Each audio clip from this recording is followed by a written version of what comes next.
ریاست بھر میں جامع خاندانی سروے کا آج سے آغاز ہوا۔ سروے کے دوران شمار کنندے گھر گھر جا کر ہر خاندان سے 75 سوالات کے ذریعے تفصیلات طلب کر رہے ہیں۔ ریاستی حکومت نے ریاست میں سماجی، معاشی، تعلیمی، روزگار، سیاسی اور ذات کا سروے کروانے کے اقدامات کیے، جس میں کہا گیا کہ S C, S T, B C اور اقلیتی طبقات کی ترقی کے لیے ضروری سماجی، معاشی، تعلیمی، روزگار اور سیاسی مواقع فراہم کرنے کے لیے تمام طبقات کی جامع ترقی کے لیے منصوبہ تیار کیا جائے گا۔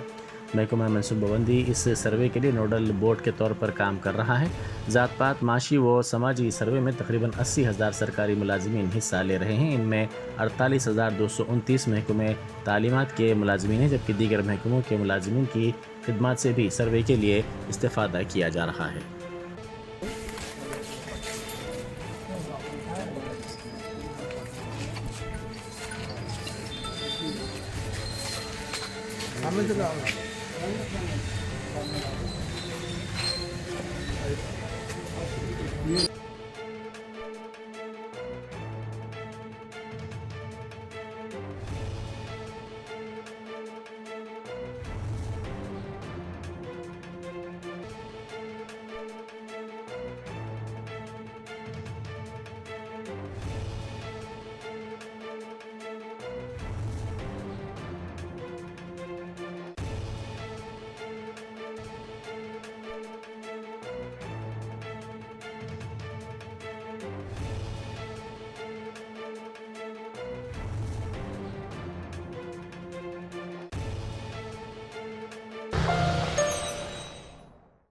جرمنٹن super speciality hospital national award winner doctor Mir Jawad Zar Khan, German trained senior orthopaedic surgeon and director, ماہر ڈاکٹرز ڈاکٹر واصف اعظم اور doctor Bharavi Chanduri, senior cardiologist اور دیگر ڈاکٹرز نمایاں خدمات انجام دے رہے ہیں۔ Robotic surgery, advance cath lab, M R I, operation theatre, I C U, 2D ultrasound جیسی سہولیات سے آراستہ کارپوریٹ لیول ہاسپٹل، واجبی فیس میں ہر مرض سے شفا یابی کے لیے جرمنٹن سپر اسپیشلٹی ہاسپٹل، عطا پور۔